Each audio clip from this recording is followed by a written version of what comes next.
الفاتحہ۔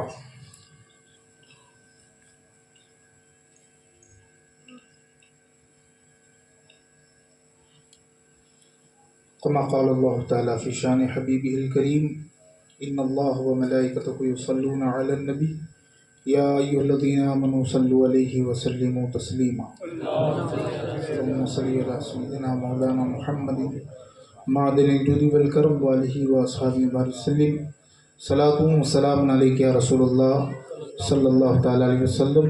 سبحان ربك رب العزة عما يصفون وسلام على المرسلين والحمد لله۔ معزز باوقار سامعین محترم، سادات کرام، معزز بزرگان دین، نوجوان ساتھیوں، عزیز بچوں، السلام علیکم ورحمۃ اللہ وبرکاتہ۔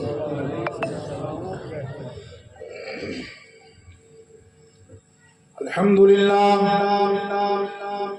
للہ نحمده ونستعینه ونستغفره ونؤمن به ونتوکل علیہ ونعوذ باللہ من شرور انفسنا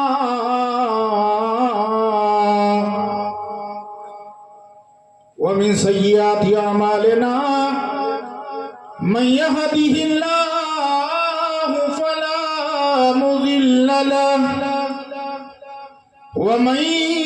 يضلله فلا هادي له ونشهد أن لا إله إلا الله وحده لا شريك له ونشهد أن سيدنا ومولانا محمدا على العالمين جميعا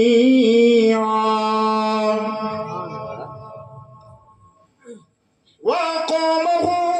يوم القيامة للمذنبين المتلفظين الخطاء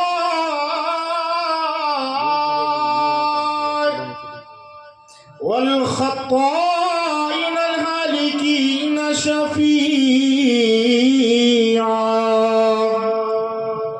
أما بعد فأعوذ بالله من الشيطان الرجيم بسم الله الرحمن الرحيم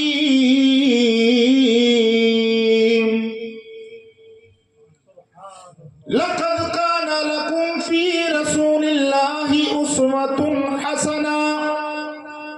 ثم قال ألا إن أولياء الله لا خوف عليهم ولا هم يحزنون صدق الله مولانا العظيم وصدق رسوله النبي الأمين الكريم ونحن على ذلك لمن الشاهدين والشاكرين والحمد لله رب العالمين۔ آئیے دونوں عالم کے مالک و مختار، تاجدار مدینہ، فخر آدم و بنی آدم، ہم غریبوں کی غمگسار، ہم بے کسوں کے کس، ہم بے سہاروں کے سہارا، مکی مدنی سرکار، دونوں عالم کے مالک و مختار، جناب احمد مجتبی محمد مصطفیٰ ارواحنا فدا صلی اللہ تعالیٰ علیہ وسلم کی بارگاہ رسالت معاب صلی اللہ علیہ وسلم میں ہدیہ درود پڑھیں۔ اللہم صلی علی سیدنا مولانا محمد معدن الجود والکرم منبع الحلم والحکم وآلہ واصحابہ وبارک وسلم صلاۃ وسلام علیک یا رسول اللہ صلی اللہ تعالی علیہ وآلہ وسلم۔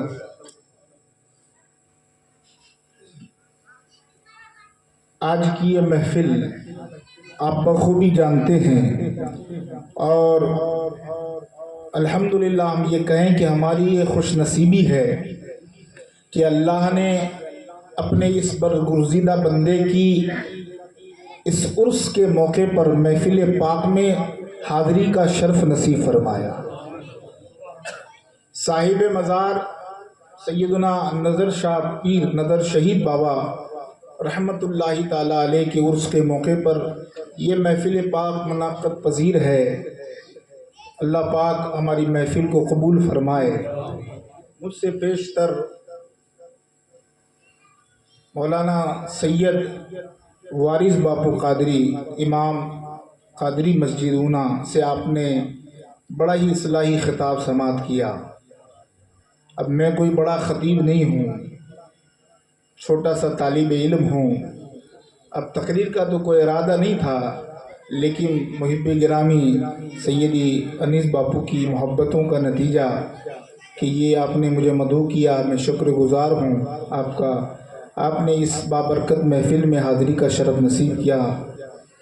تو چند سب سے پہلے دستور اہل سنت والجماعت کے مطابق چند اشعار ایک منقبت کے سماعت کر لیں۔ منقبت مولا علی، تڑپ کے کہے نا سبحان اللہ۔ اب میں بھائی خاموشی مزاج والا آدمی نہیں ہوں،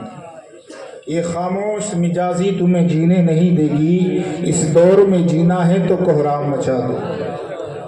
ہے نا۔ اسی لیے آج کا دور ہم اگر دیکھ رہے ہیں تو مولا حسین کا مجھے قول یاد آتا ہے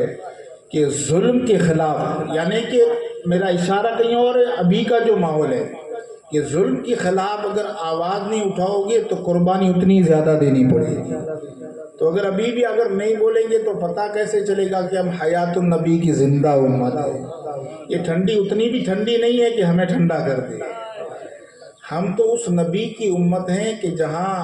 اگر ان کی اولاد قم بھی اذن اللہ کہہ دے تو مردہ زندہ ہو جائے۔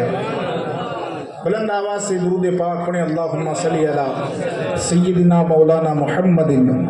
معدن الجود والکرم والہ واصحابہ وبارک وسلم، صلاۃ و سلام علیک یا رسول اللہ صلی اللہ علی سیدی صلی اللہ تعالی علیہ وسلم۔ بڑا پیارا کلام ہے، اور کلام بھی الحمدللہ سلسلے برکاتیہ کی بہت عظیم ہستی سیدنا حضور حسنین میاں نظمی علیہ رحمت و رضوان کے ہاتھوں سے قلم بند یہ کلام منقبت مولا علی، بڑا مشہور زمانہ کلام ہے، آپ بارہ سنتے ہیں، لیکن بالخصوص اس محفل میں دل نے چاہا کہ جو یہ کلام پڑھا جائیں،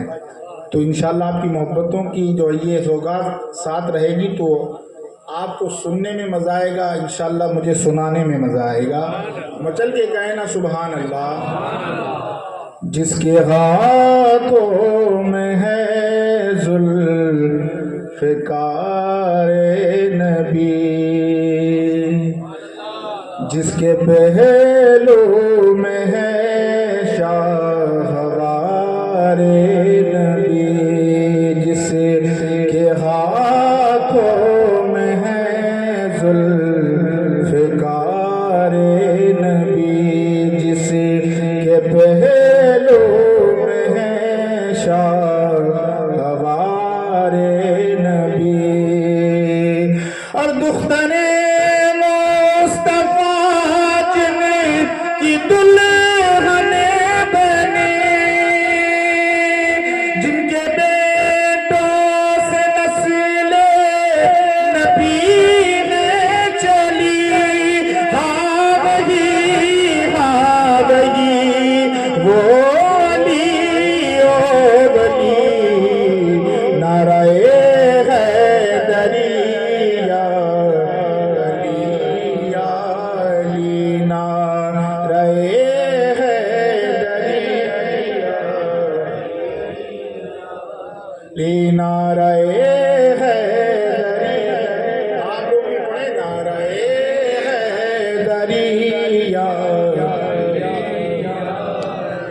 اور جس کے بارے میں فرمائے پیارے نبی، جس کا مولا ہوں میں اس کا مولا علی، اور جس کی تلوار کی جگ میں شہرت ہوگی، جس کے کنبے سے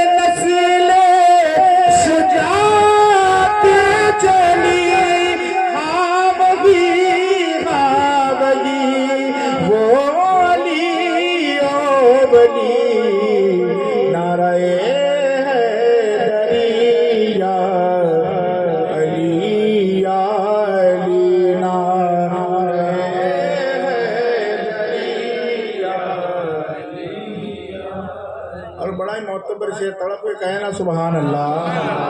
جتنے لوگ بیٹھے ہیں تمامی اپنے آواز کو بلند آواز سے کہے سبحان اللہ۔ جو نبی کا وہ علی کا، جو نبی کا ہوا وہ علی کا ہوا، جو علی کا ہوا وہ نبی کا ہوا، اور یا علی کہہ دیا سارا غم ٹل گیا، اور وہ ہے خیبر شکن اور شیر خدا، نام سے جن کی حلل جو کل خط پھیلی، ہاں وہی وہ علی او ولی، نعرہ حیدری یا علی یا علی، نعرہ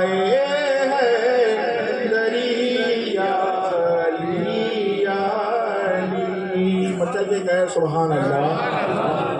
اور آخری شعر سادات کرام، یقیناً دنیا میں رسول اللہ نے جو اپنی اولاد کو نوازا، یہ کہ بالخصوص اللہ پاک نے ہمیں سب سے پہلے انسان پیدا کیا،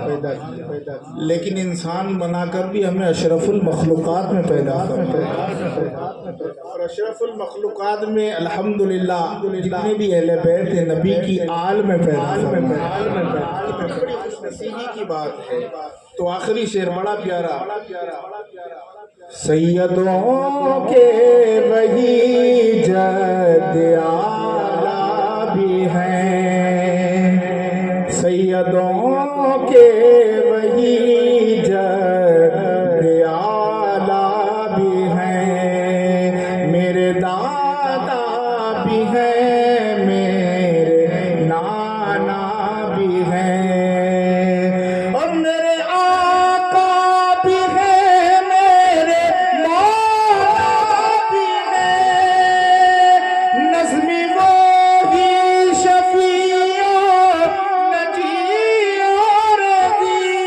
ہاں وہی وہ علی او ولی، نعرہ حیدری یا علی یا علی، تڑپ کے کہے نا سبحان اللہ۔ اور مچل کے دیکھیے ہم ایک ولی کی محفل میں آئے ہیں، اور اللہ پاک نے جو ولیوں کو طاقت اور قوت جو اختیار دیا ہے وہ ہمارے سمجھ کے پرے،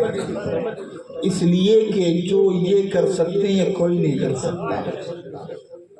اس کی دلیل بھی ہے انشاءاللہ آپ سماعت کریں گے، لیکن سب سے پہلے آپ یہ جانیں کہ یہ ولی بنتا کیسے ہے، ولی کو ولایت ملتی کیسے ہے۔ تو میرا یہ وجدان کہے گا، میرے جذبات یہ کہیں گے کہ کسی بھی ولی کو اگر ولایت ملتی ہے تو یہ علی کے صدقے میں ملتی ہے۔ تڑپ کے کہے نا سبحان اللہ۔ علی والے کتنے بیٹھے ہیں ذرا ہاتھوں کو بلند کر کے سبحان اللہ۔ اس لیے کہ یہ ولی ہی ہیں جو علی علی علی علی کرتے ولی ہو گئے۔ میں بڑی ذمہ داری سے بات کروں گا، عرض کرنا چاہتا ہوں بنا علی کے کوئی ولی نہیں بن سکتا۔ آدم سے لے کے عیسیٰ تک اتنے ولی آئے، میں صرف امت محمدیہ کی بات نہیں کرتی، اور حوالے کے ساتھ تفسیر مظہری میں قاضی ثناء اللہ پانی پتی اپنی کتاب تفسیر مظہری میں فرماتے ہیں اللہ نے آدم سے لے کے عیسیٰ تک جتنے ولیوں کو پیدا کیا علی کے صدقے میں پیدا کیا۔ اب ہم ہمارے عشق میں سوال بھی کریں گے، لیکن ایک بات یاد رکھیں، ہر بڑا اپنے بڑوں کی تعریف کر کے ہی بڑا ہوتا ہے. اس کو میرے جملے کو سمجھے آپ. ہر بڑا اپنے بڑوں کی تعریف کر کے بڑا ہوتا ہے. کائنات میں دیکھیں کوئی بھی آپ کے سامنے کسی بزرگ کی تعریف کو اٹھا لے, اس نے اللہ کی وحدانیت کا اعلان کیا ہے, اس لیے کہ کائنات میں خدا سے بڑا کوئی نہیں. جب اللہ کو وہ بڑا بناتا ہے, اللہ لوگوں کے سامنے اسے بڑا بنا دے. ہر بڑوں نے اپنے بڑوں کا ذکر کیا ہے. اب یہ ہے قاضی صاحب بات کتنی بڑی کر رہے ہیں. قاضی ثناء اللہ پانی پتی لکھتے ہیں اللہ نے حضرت آدم سے لے کے عیسیٰ تک تمام ولیوں کو علی کے صدقے میں جو ہے ولایت اللہ نے عطا فرمائی. ہم پوچھتے ہیں قاضی صاحب آپ کس اس بات کو کہہ سکتے ہیں, کس بات کی شک سے ہم یہ سمجھیں کہ مولا علی جب دنیا میں تشریف لے آئے اس کے بعد سے جتنے ولی ہوئے تو مولا علی کے صدقے میں ہوئے, لیکن جب علی پیدا بھی نہ ہوئے تو آدم سے لے کے عیسیٰ تک کے دور کے درمیان جو ولی ہوئے وہ علی کے صدقے میں کیسے پیدا ہو سکتے, یعنی علی کے صدقے میں انہیں کیسے ولایت ملتی ہے. تو قاضی صاحب فرماتے ہیں لوگوں سنو اللہ نے حضرت علی کی روح کے صدقے میں مولا علی کی روح کو اللہ نے سرکار کے نور سے جب پیدا فرمایا, اور ہم نے سنا ہے اللہ نے دنیا کو پیدا بھی نہ کیا تھا کہ جنت کے دروازوں پر محمد اور علی کا نام لکھا تھا. تو اللہ نے علی کی روح کے صدقے میں تمام ولیوں کو ولایت عطا فرمائی. تڑپ کے گئے نا سبحان اللہ. سمجھ میں تو آ رہی ہے نا بات آپ کو میری, کہ پھر سمجھ میں آ رہی ہے نا کہ اللہ نے علی کی روح کے صدقے میں بقیہ اولیاء کرام کو ولایت عطا فرمائی. یعنی ہم ڈنکی کی چونٹ پر کہہ سکتے ہیں, بانگے دہل کہتے ہیں کہ علی کے بنا کوئی ولی نہیں بن سکتا. اور یہی سوال رسول اللہ صلی اللہ تعالی علیہ وسلم سے ہم عاشقوں نے جب پوچھا, یعنی اس دور میں یا رسول اللہ صلی اللہ تعالی علیہ وسلم ایک جو فلسفہ ہمارے سمجھ میں نہیں آتا, آپ نے ابو بکر کو قریب رکھا, عمر کو قریب رکھا, عثمان غنی کو قریب رکھا جنت البقیع میں, علی کو نجف دے. لیکن دیکھیے یہ کڑی ولایت اب تک پہنچی کہاں سے, یہ تاریخ کے حوالے سے میں بات کرنا چاہ رہا ہوں. بات عرض کر رہا ہوں کہ مولا علی کو آپ نے نجف کیوں بھیجا. میرے آقا فرماتے ہیں علی میرا شاگرد ہے, میں اس کا استاد ہوں. اور میرے آقا فرماتے ہیں حالانکہ میرا عنوان اس طرف نہیں ہے, لیکن بات پھر علی کی چھیڑی, اور پھر جب بات علی کی آ جائیں جو دوسرے ٹوپی کہتے ہیں اسے ہم سائیڈ میں رکھتے ہیں, پھر اس کی بھی بات کریں گے. لیکن جو بات میرے ذہن میں آ رہی ہے میں آپ کو بتاتا چلوں. علی فرماتے علی میرا شاگرد ہے, میں اس کا استاد ہوں. میں نے علی کو نجف اس لیے بھیجا, علی جاؤ لوگ تمہاری فیضان اور تمہاری فیض کے لیے لوگ ترس رہے ہیں. آپ نجف جاؤ, اپنے فیضان کو لٹاؤ, اور پھر وہاں جا کر اپنی کڑیاں جوڑو اور اپنی اولاد سے میرے دین کو پھیلاؤ. تو مولا علی جب نجف میں آئے اپنے بیٹے امام حسین کو ایسا تیار کیا کہ تمام شہیدوں کا امام بنا دیا. اور پھر آپ نے اپنے بھائی کی اولاد میں سے اپنے بیٹے عبد القادر جیلانی کو بغداد کی گورنری سونپی, اور بغداد میں کہا جاؤ اے عبد القادر اپنے نانا کے دین کو اس قدر پھیلاؤ. لیکن اللہ نے کیا شان رکھی ہے عبد القادر جیلانی کی, واہ رے ان کی عظمتوں پہ قربان, کہ فرماتے ہیں کہ میرا مرید مشرق میں ہو اور مغرب میں ہوں, اگر مجھے وہاں سے پکارے میں اس کی مدد کے لیے حاضر ہو جاؤں. یہ قادریوں کی جو یہ خوش نصیبی ہے. اور یقیناً یہ فیضان اسی لیے غوث پاک نے ہمیں اونا میں بھی عطا فرمایا، اپنے شہزادے کو بھیج میرا سید شاہ کی شکل میں ہمیں بھی اپنا بیٹا عطا فرمایا، اور ان کے طفیل اپنی نسل کو جو ہے وہ دراز کیا۔ خیر، اب یہاں اپنے بھائی کی نسل میں یعنی امام حسن کی اولاد میں، اس لیے کہ میرے آقا صلی اللہ تعالیٰ علیہ وسلم سے یہ بھی سوال کیا گیا، میرے آقا نے فرمایا تھا کہ میری نسل حسین سے زیادہ ہوگی، میرے اولادوں میں حسینی جو سادات میں جو امام ہوں گے، ائمہ اہل بیت حسینی زیادہ ہیں۔ آپ امام زین العابدین سے لے لیں، امام زین العابدین، امام جعفر صادق، امام باقر، امام موسیٰ کاظم، امام علی رضا، امام تقی، امام نقی، امام حسن عسکری تک حسینی ہے۔ لیکن یہ امام حسن کی شان ہے، امام علی مقام امام حسن کی شان بھی ہے کہ قیامت تک کو اللہ نے روک رکھا ہے امام مہدی کی آمد پر۔ یہ بھی بیٹا حسن کا ہے، لیکن یہ تمام بیٹے علی کے ہیں۔ سبحان اللہ، یہ بیٹے علی کے ہیں۔ اب یہاں پر سرکار غوث پاک کی شان تو کیا ہے کہ فرماتے ہیں، میرے آقا صلی اللہ تعالیٰ علیہ وسلم سے یہی پوچھا گیا کہ حسین کی نسل اتنی لمبی اور اتنے امام، زیادہ تر 9 امام امام حسین کی نسل میں اور امام حسن کی اولاد میں کوئی ایسا بھی بندہ ہے جو قابل احترام اور قابل وقار ہو؟ کہا کہ ایک بیٹا حسن کی اولاد میں آئے گا، تڑپ کے کہو سبحان اللہ، ایک بیٹا آئے گا جس کی شان یہ ہوگی جو مقام نبیوں میں مجھ محمد کا ہوگا، وہی مقام ولیوں میں اللہ اس کو عطا فرمائے گا، اور اس کا نام شیخ عبد القادر جیلانی ہوگا۔ اور پھر امام علی مقام نے اپنے ایک بیٹے کو ہندوستان بھیج کر راجستھان کی سرزمین پر اجمیر میں بھیجا، معین الدین حسن سنجری غریب نواز کو، اور ہندوستان کی ڈور ان کے ہاتھ میں عطا فرمایا۔ اب ہم یہ جو ولی دیکھتے ہیں یہ رسول اللہ کی آل سے وابستہ ہو کر اپنے نبی کے دین کو پھیلاتے ہوئے اطراف میں پھیل گئے، لیکن یہ کب ہوا؟ جب علی نجف میں آئے۔ یہ کڑی ہے، اللہ کے رسول صلی اللہ تعالیٰ علیہ وسلم نے علی کو نجف میں اس لیے بھیجا کہ وہ کڑی جب نکلے گی تو وہ جو ہے بغداد ہوتے ہوئے ہندوستان میں اجمیر تک پہنچے گی، اور پھر وہ جو ہے ساری دنیا کی ساخوں میں پھرے گی، اور کوئی ہمیں جو ہے سید شاہ کی نظر میں شکل میں نظر آئے گی،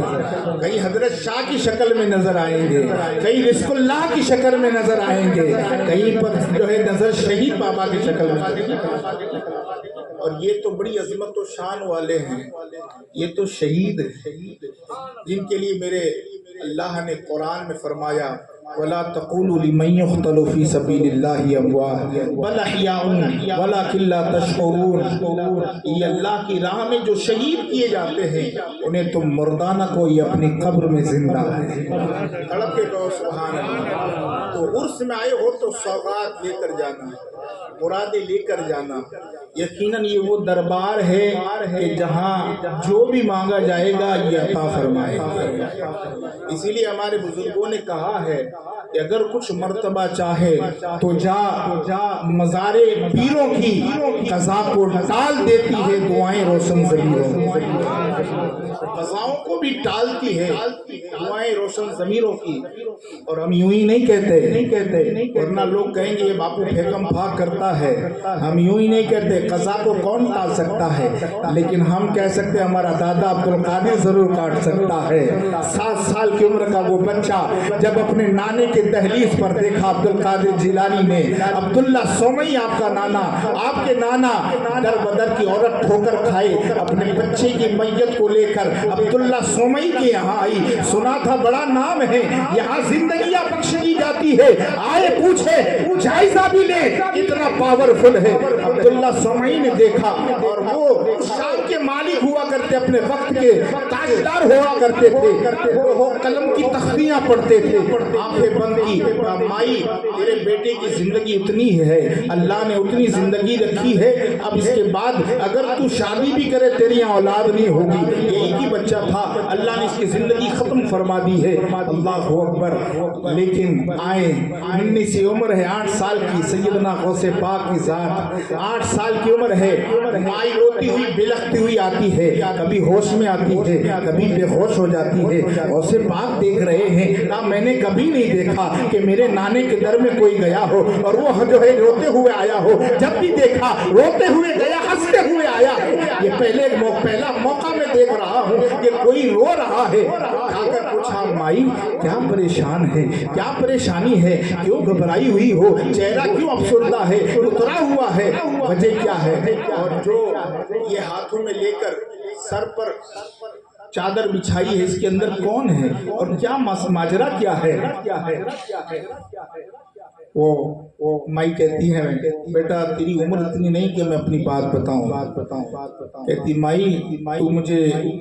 کوئی عام آدمی نہ سمجھ، جن کے یہاں تو گئی میں اس کا نواسہ عبدالقادر جیلانی ہوں۔ تو مائی اپنی تکلیف تو کہا بتا، کہا کہ آئی تھی آپ کے نانا کے پاس بڑی امیدیں لے کے کہ یہاں پہ زندگیاں سنورتی ہیں، لیکن آپ کے نانا نے تو کہا یہیں سے زندگی ختم، میرا سہارا تھا وہ مجھے چھوڑ کے گیا، یہ میرا بیٹا ہے جو دنیا کو چھوڑ گیا، اسی کے سہارے میں جی رہی تھی۔ غوث پاک نے دیکھا آسمان کی طرف اور جو ہے اپنے رب حقیقی سے کیا بات کی، اور پھر ایک اشارہ اس چادر پر ہاتھ پھیر کر دم کیا، کہا کہ مائی کون کہتا یہ مرا ہے، اے مائی اس کے سر سے چادر کو ہٹا، اللہ کے عزت کی قسم یہ تیرا بیٹا زندہ ہے۔ مائی نے یہ دیکھا، یقیناً وہ بچہ حرکتیں کر رہا تھا، انگلیاں ہلا رہا تھا، اللہ اکبر۔ تو یہ ہم کہہ سکتے ہیں کہ یقیناً ہم یوں ہی نہیں کہہ سکتے، اگر کوئی قضا کو بھی ٹال سکتا ہے اس ذات کا نام عبدالقادر جیلانی۔ اور اللہ نے یقیناً ولیوں کو وہ قوت دی ہے،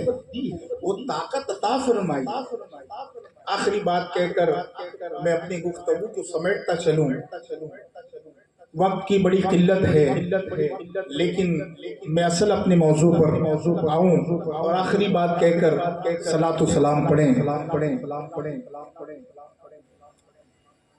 اللہ پاک قرآن میں فرماتا ہے لَقَدْ كَانَ لَكُمْ فِي رَسُولِ اللَّهِ أُسْوَةٌ حَسَنَةٌ۔ جس طرح جو اولیاء کرام، جو بھی متقی پرہیزگار جنہوں نے اپنی زندگی گزاری ہے اپنے نبی کے طریقے پر گزاری، تو اللہ نے ہمیں فرمایا کہ اگر تمہیں کوئی نمونہ چاہیے، اپنی زندگی کا ٹائٹل چاہیے، تو اپنی نبی کی زندگی آپ کے لیے اپنا ٹائٹل ہے۔ اور جب یہ ٹائٹل لے لیا جاتا ہے، اس کو اپنا لیا جاتا ہے، پھر اللہ فرماتا ہے قرآن میں الا ان اولیاء اللہ لا خوف علیہم ولا هم يحزنون، میرے وہ بندے جس کو کوئی خوف نہیں ہے۔ یہ کب ہوا؟ جب اس نے اپنے نبی کی زندگی کو اپنایا، ورنہ بندے کو تو خوف ہوتا ہے، اپنے رب کا خوف نہیں ہوتا، لیکن وہ خشیت الہی الگ ہے، دنیا کا خوف الگ ہے۔ دنیا کی محبت اگر دل میں آ گئی، وہاں رب کی محبت جمع نہیں ہو سکتی۔ دل میں شیطان و دنیا کا، اس میں پھر رب کی محبت یہ ممکن نہیں ہے، اللہ ماشاءاللہ۔ اللہ ایسے لوگوں سے ہماری حفاظت کرے جو سامنے کچھ ہو رہے اور اندر کچھ ہے نا۔ خیر، تو اللہ تعالیٰ نے اپنے ولیوں کو وہ عطا فرمایا کہ انہیں کسی چیز کا غم نہیں، نہ حزن و ملال ہے، وہ بے خوف ہے۔ جب اللہ کا قرب آ جاتا ہے وہ بے خوف ہو جاتا ہے،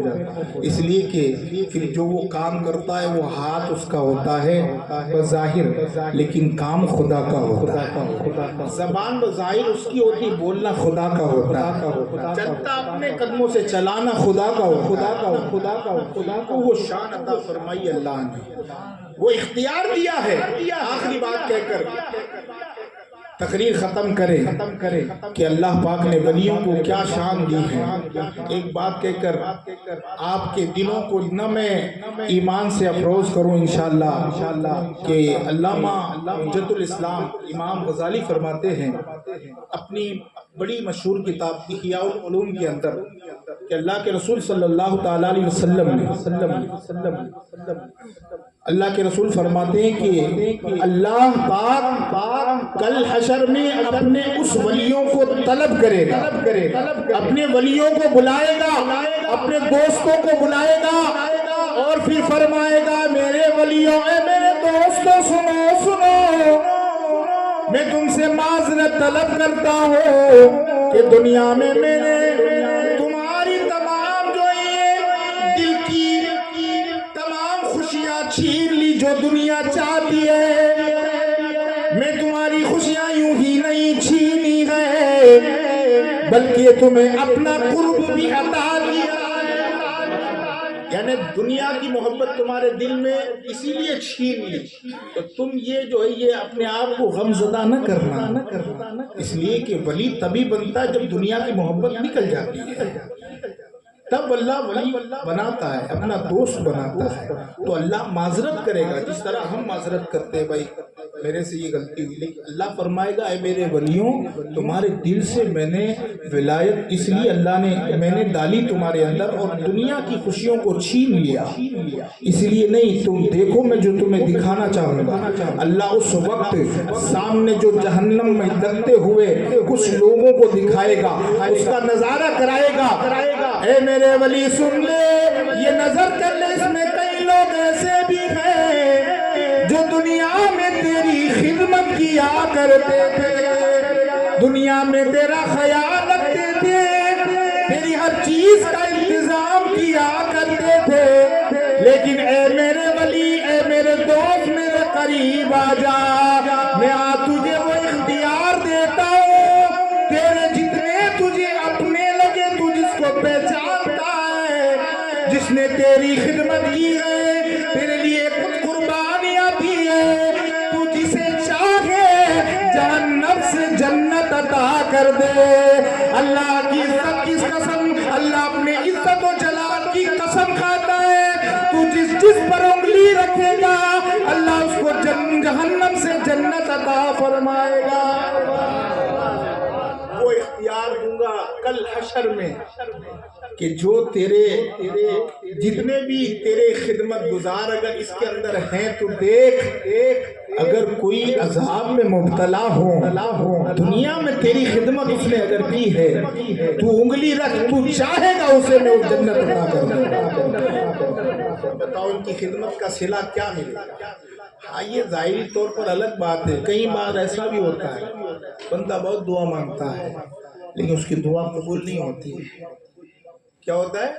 دعا قبول نہیں ہوتی، دل میں اس کے دل میں رنج پیدا ہوتا ہے، میں اتنی بار دعا کرتا ہوں اے بابا میری سنتے نہیں ہیں، پھر وہ کیا ہے غفلت کھا جاتا ہے، پھر وہ کہتا ہے کوئی بڑے دربار میں جاؤ، یہاں نہیں سنا تو کہا کہ ان سے پہلے خسپا کی شہزادے ان کے پاس جائیں، ان سے نہیں بنا تو کہا ان سے پہلے جو ہے ان کے پاس جائیں، بندہ جو ہے وہ کشمکش میں رہتا ہے،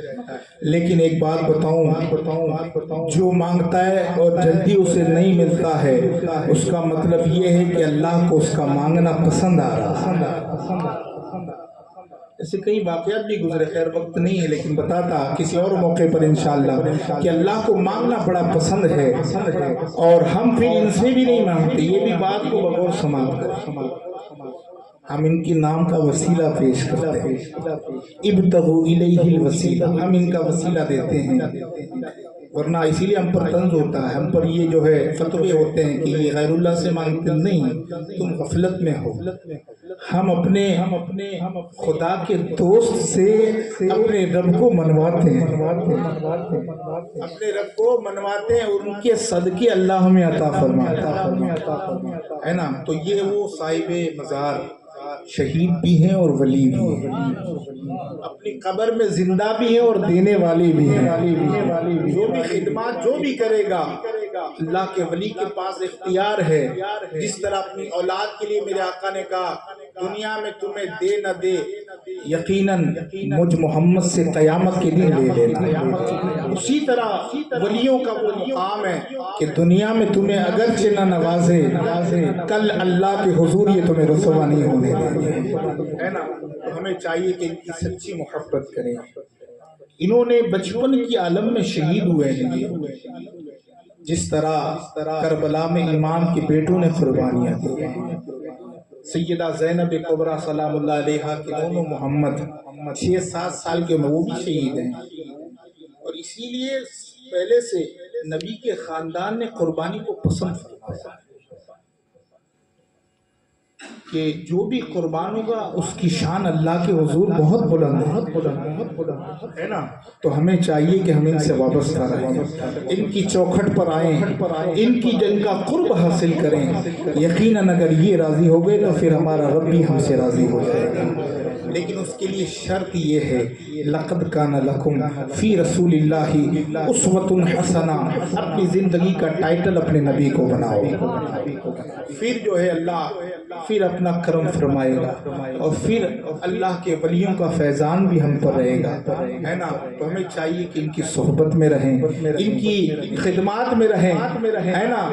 تو اللہ کے دربار میں دعا کرتے ہیں پروردگار عالم اپنے حبیب کے صدقے میں کہنے سننے سے زیادہ عمل کی توفیق عطا فرمائے۔ دورانی گفتگو کچھ بھی اگر غلطی سے نکلا ہو مولا تو معاف فرمائے، اور صدق دل سے پڑھتے ہیں استغفر اللہ ربی من کل ذنب واتوب الیہ، اشہد ان لا الہ الا اللہ، اشہد ان محمد رسول اللہ، وآخر دعوانا ان الحمد للہ رب العالمین۔ اس بات کے